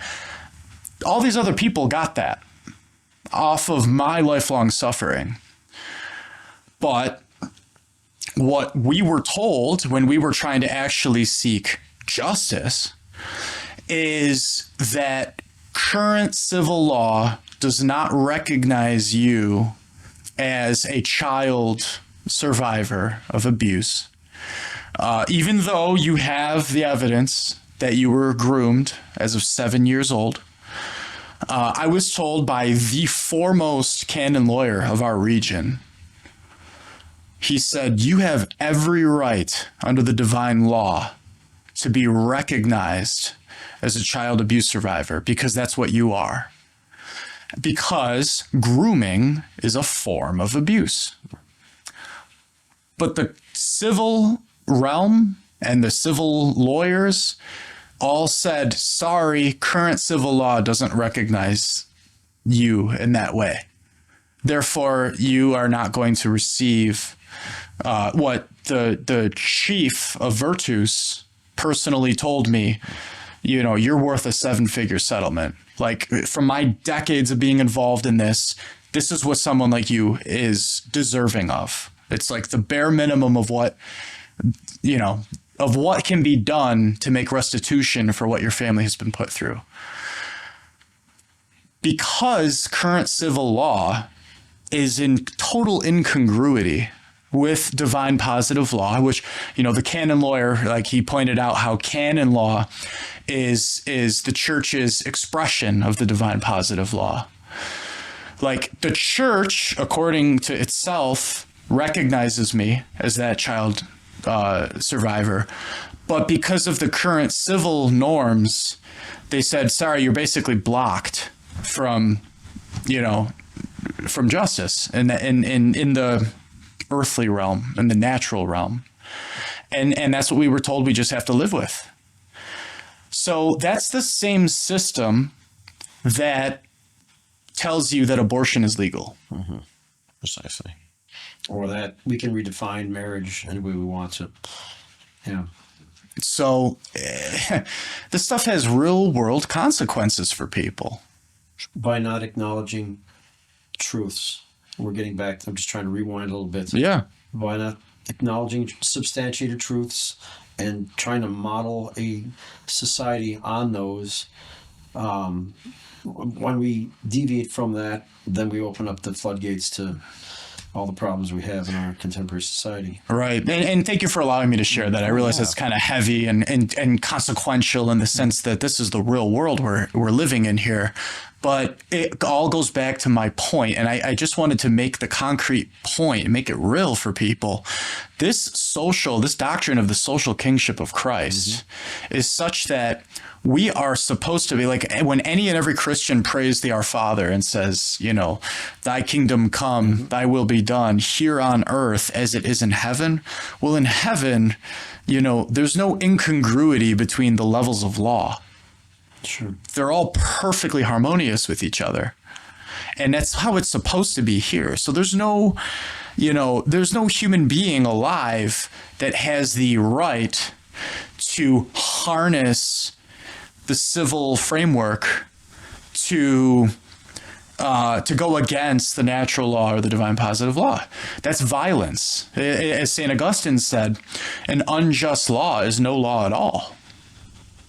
So that's right. We got a lot of work to do, and like you said, 300 years from now, I think people are going to look back on us and be like, man, those people were nuts. Sure. Hopefully they'll say that. Hopefully we don't continue to get further off track, But hopefully there's a turnaround. Yeah. Well, and just let's bring some levity back into the room here.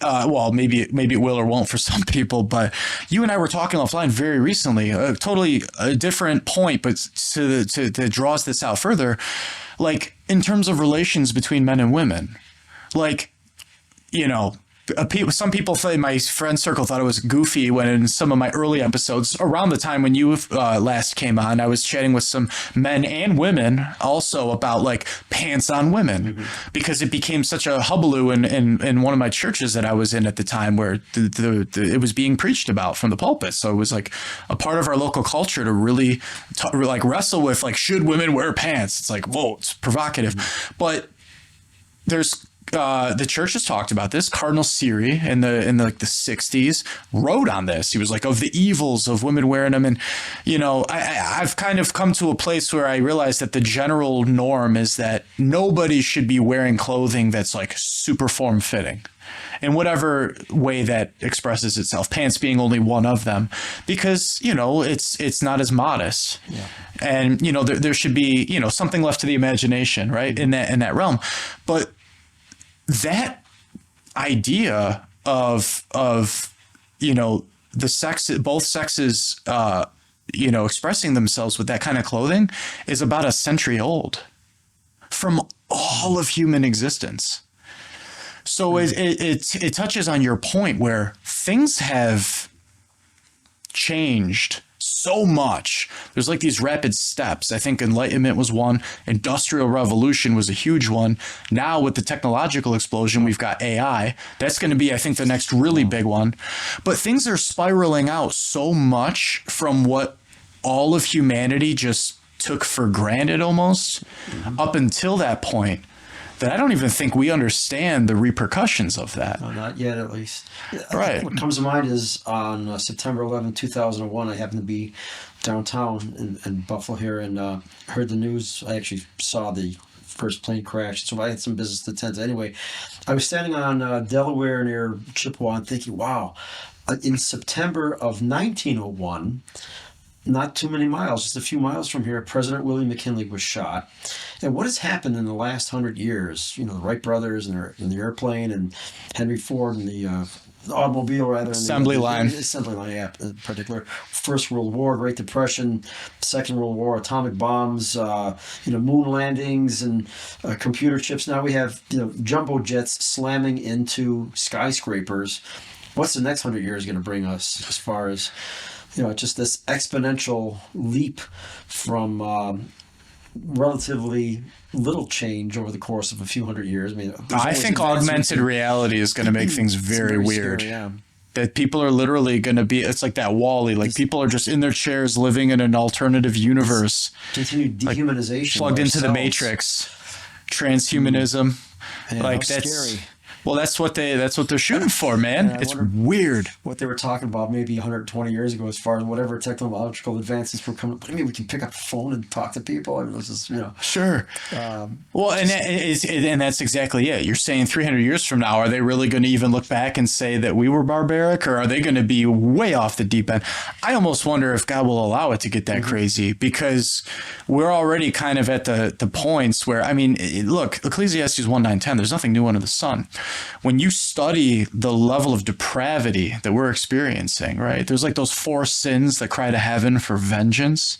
This is what the Catholic Church has always taught.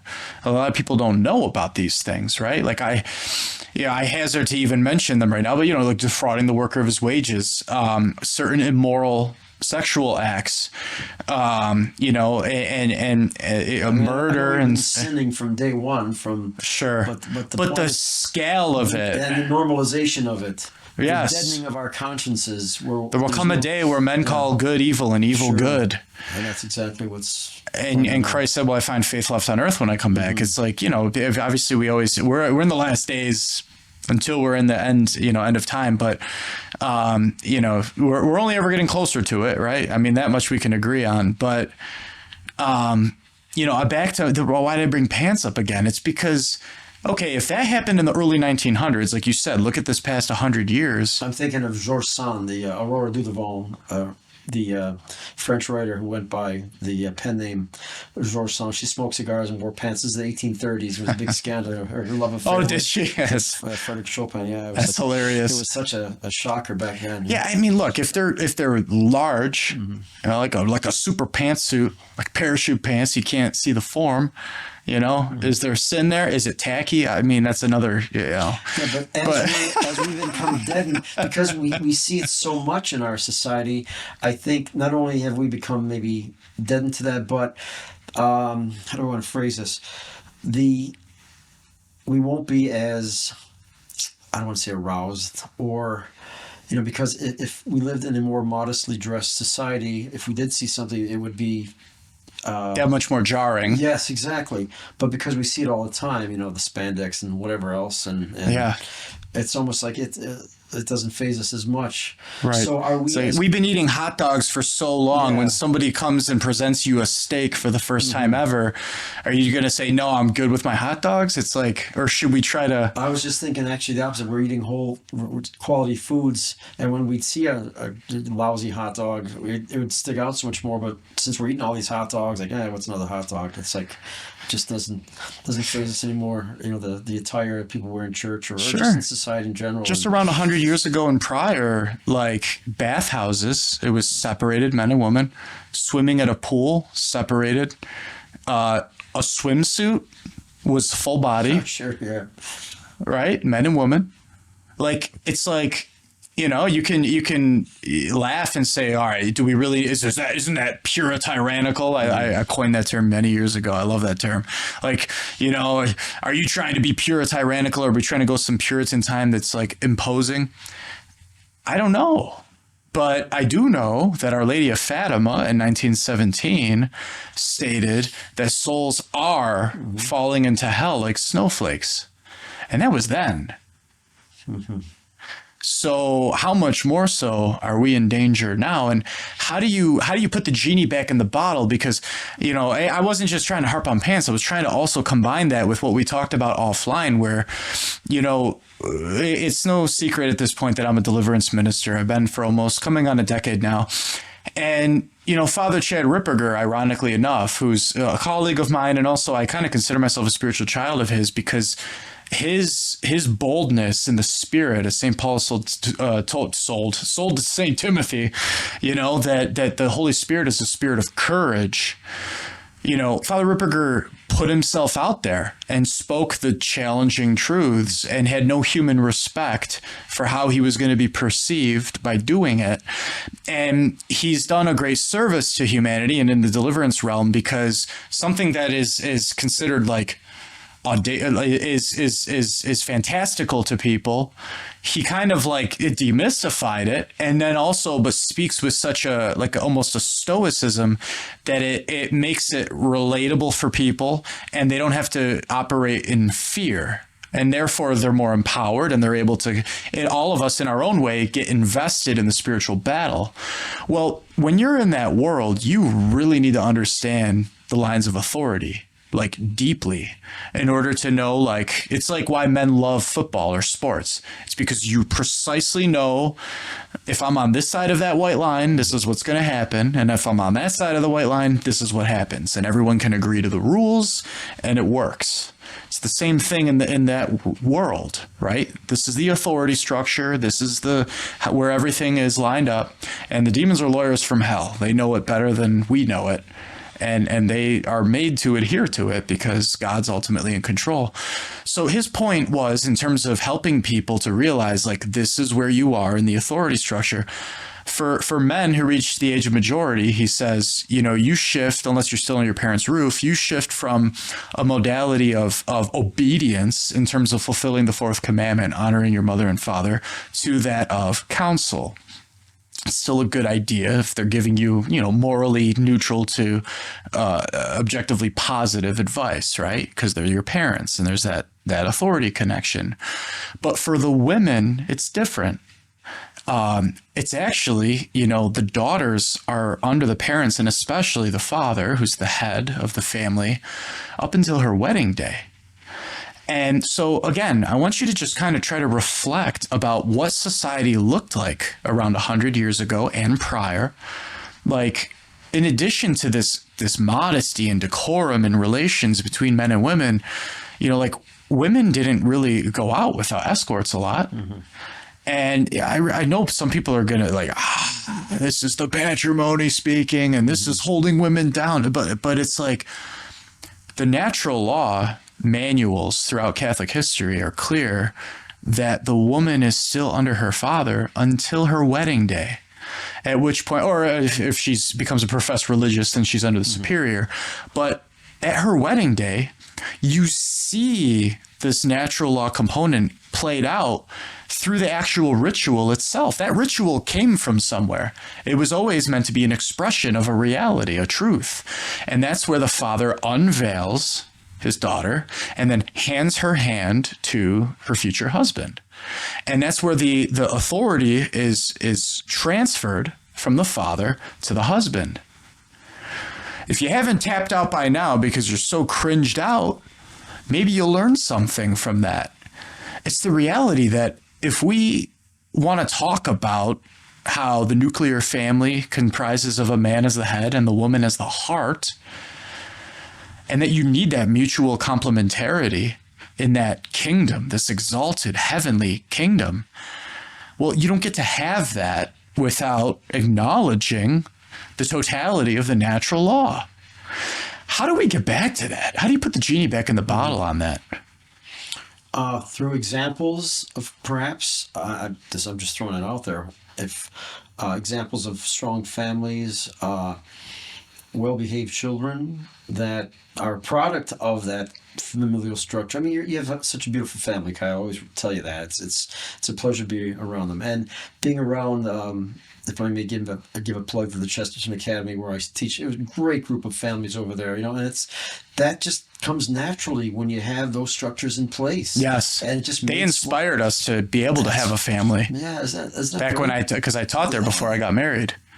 And you don't need a manifesto to create that. It's the natural flow of things. You do need a manifesto, as in a communist manifesto. To war against it. Exactly, precisely. That's the problem. And it's caught us off guard because those that want to promote ideologies that are antithetical to Western civilization, i.e. Marxism, they had to come up with a well thought out plan how to undermine the schools, how to undermine institutions, whatever.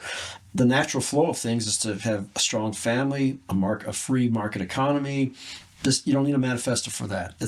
But you get the point. That you needed something to have a formula or whatever against that to tear it down. I think that's really profound what you just said, man, because the natural order of things is just that. It's so easy flowing. It flows. It's organic. Yeah. And it's when you're doing violence to that things become complex. Mm-hmm. Sure. Yeah. And chaotic. Yeah. Yeah, because I mean, one of the 10 attributes of God, per St. Thomas Aquinas, is that God is simple. Mm-hmm. He's simple. Who doesn't want that? Yeah, it's an interesting balance of simple yet profound as far as the richness and the depth of it. But the Trinity is indescribable, and yet it's simple. So I think in our contemporary society, we've been thrown a punch that we weren't ready for, maybe over the course of decades. Partially a punch here and there, but also just lulled into, the complacency. Yeah, and eroding of our civilization. And now maybe we're recognizing this, and we have to rebuild it step by step. But it's not that difficult because, again, it's an easy formula that can be reversed, I think, in a short period of time if people are shown examples of it or just introduced to it as an alternative to modernity. If all they know is what's trendy today, we're just going to continue to go down that path. But if it's brought to our attention, hey, we should have strong families, and here's the benefit of that. We should have a certain economic system, not a big state to tell us what to do, I'm getting political to some extent, but... well, we should certainly incentivize procreation. You know what I mean? I mean, the way things are designed now is of what, 6 or so decades ago, they basically went to war on the nuclear family by like in the wake of World War II, they basically like incentivized keeping women in the workplace to the point where they wanted to tax the other half of the populace. That didn't used to be a thing. I mean, if you want to talk about going back to incentivizing the nuclear family, don't require both partners to need to scrap for making a living in order to raise children right. But of course, you know, certain people want the children Right, separate from their parents. Yeah, and indoctrinated by a state, whatever you want to call it. They call it education. Yeah, we don't want these nasty, narrow-minded parents to have influence on their children. We want to tell them, you know, and when that rift is fostered then, and they're being told, your parents aren't really that smart, they're kind of backwards and old-fashioned or whatever. Sure. Then that contributes as well. Yeah, but I don't know. I mean... And like I said, I'm not a political person at all. That's not really my world. But I think that if we can talk, like I said, it's downstream from culture. If we could talk about a healthy culture, then it's going to naturally impact the politics. I mean, they're symbiotic. If we can talk, period. Meaning, the point is we are not able to have these constructive dialogues because voices are being suppressed when there's just, let's have conversations. Look at what's going on at the universities. I mean, these traditional universities were centers for debate and dialogue to try to find a truth that transcends opinions, or at least to be challenged on your preconceived notions. Exactly right. And it's unbelievable what has happened in not just the past few years, but in the last couple of decades especially, where these centers of learning, these prestigious centers of learning, of higher education, are just hotbeds for narrow-minded, will be the opposite of open dialogue. Just, you know, you got to toe the line. If not, there's no room for you here. It's kind of a kind of tyranny of sorts. I don't know, what is the appeal of that? Why does it appeal to certain people to like embrace the whole wokeism stuff? And is it because people, there's a concupiscent element that they want to become gods, and if I can embrace a system that fosters me becoming my own god and you becoming your own god, and we're going to really live in this culture of relativism, then I support it completely. So again, as long as you're on board with promoting relativism, then you're okay. But if you dare make a substantiated truth claim that flies against this, then, you know, there's no room for you here, you hater. You know. Well, it goes. I was just chatting with a very old friend recently, who's, you know, in his own words, I'm being respectful here, states that he doesn't think that there's any such thing as an absolute truth. I hit him with the, do you believe that absolutely? Yeah, right. He glitched out. Like, he actually, it was weird. Yeah, it's an inherent contradiction to say there's no truth. You're making a truth claim in the process. Right? He went from being visibly stunned to, no, that's a cheap parlor trick. I was like, pretty simple question. I was like, that's not even semantics. I'm using the exact same term in the exact same context, referring to the exact same concept. That's not a parlor trick. Again, what is the appeal for people to want to embrace that? Does it empower them? You know what I mean? Well, when people have given themselves up to their lower passions, they will go to war to retain that. Yes, right. It reminds me of Aristotle saying there's the 3 kinds of friendships, you know, like there's the passion driven. I forget the second one, but then there's the ultimate, like an actual relationship based on virtue building. And that's a higher pursuit. It's kind of like how, I want to say it's Plato, but you know, how the philosophers say that, you know, laws in the civil realm are really more for people that don't that aren't already on the pursuit of virtue. Because people that know that virtue is good for you and that it's going to help you to live a most free and life of human flourishing, like, you don't need to be decentivized to do evil, because you're just not going to do evil. It's contrary to virtue. Yes. So it's almost like a sick paradox that, like, you need these safeguards for people that are just hijacked to follow their lower base, passions. Yeah. Well, a lot of work to be done. Yeah, and we covered a lot of ground here. So again, in our day-to-day interactions with people, I throw out little historical facts or turn up the music, just to subtly remind people that there's more to life than what's characteristic of our present age. Inoculate a seed here and there. Sure. Exactly. So, well, yeah, and I guess I'll just conclude with this, just to put a capstone on the overall theme that developed tonight here. Yeah, I mean, what are your like personal best practices for towing that balance between, I want to bring out more of a refinement in people that I encounter, versus, as our Lord said, let the dead bury the dead. In other words, coming to those moments where you're like, I just don't think this person's in a position anytime soon to get it. Mm-hmm. How do you tow that balance? I mean, like, dust off the sandals and move on kind of thing.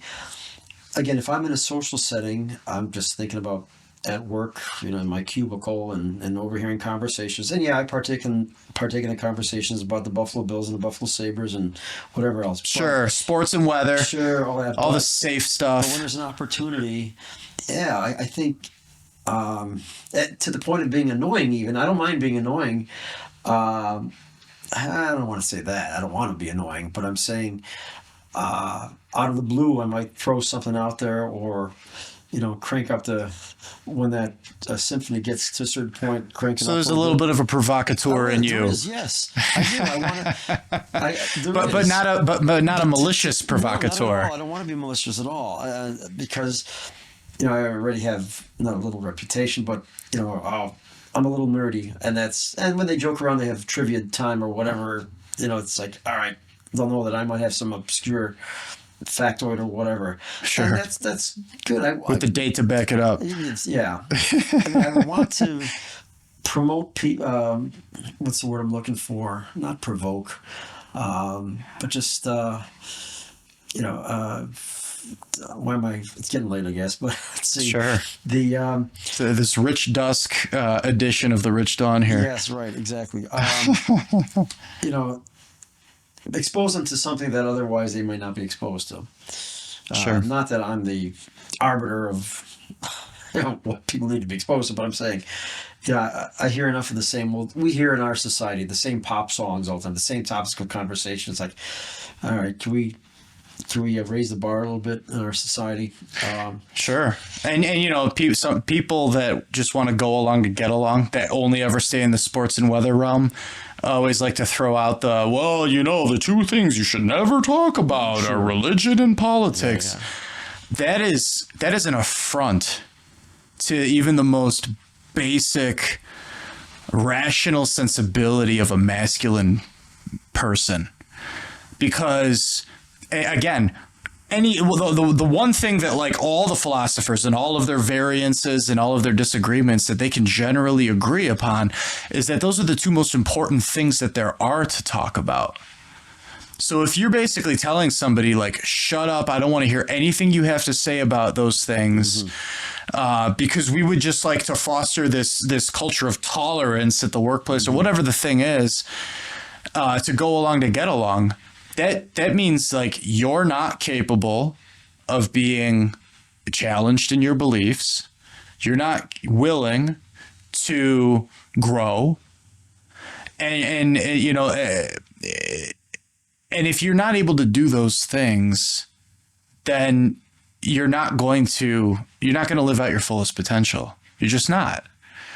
So now, and of course, time and place. That's a part of the virtue of decorum. To be prudent. Prudence. So, I mean, it doesn't mean it doesn't give you license to throw a spiritual Molotov cocktail in the room and be like, no, you have to accept me. This is part of time. Like, you know what I mean? Like, again, you don't want to be a malicious provocateur. I'm not hesitant when I overhear a little conversation or something to throw something in there, not in a provocative way, just to, again, promote kind of thinking, oh, well, that's interesting. Maybe not to be provocative, but to be thought-provoking. Yes, thought-provoking, yeah. Maybe if we had concrete examples would be... sure. Again, No, I mean... And one thing leads to another. Again, getting back to that example of, 1525, the Prussian homage. Well, yes. There's a very famous painting by Jan Matejko. Fealty. Yes, the Hold Pruski, Prussian homage. And, so you can look, well, who was Jan Matejko? Oh, well, look him up. Learn about, a famous Polish painter during the 19th century, during the time when Poland was partitioned. And it was the artists and the writers that kept the spirit of Poland alive. Oh, there's a street in South Buffalo named Matejko after him. Oh, really? Do the residents even know that? And just one thing leads to another. Who was this guy who... I'm just fascinated by knowledge. And again, having knowledge, as trivial as it may be and impractical, just reminds me of our great past, and therefore makes it impossible for these contemporary ideologies that want to undermine that to even have a foothold. How can they even chance? How communism stands no chance with someone who has knowledge, even at a rudimentary level, of history and culture. And that's what, and Western civilization is just awesome. And, the church has a huge role in that, founded by our Lord and Savior, Jesus Christ. That's what it comes down to, man. It's so, anyway, it's been a fun time, Mr. Kyle. Yes. Brother Kyle. Pan Zachowicz. Always a Brother pleasure. Michael. Na zdrowie. Szczęśliwego Nowego Roku. Yes. Happy New Year. What he said. And and with that, Gloria, Gloria, Gloria in excelsis Deo. Chrystus się rodzi. Christ is born. Amen.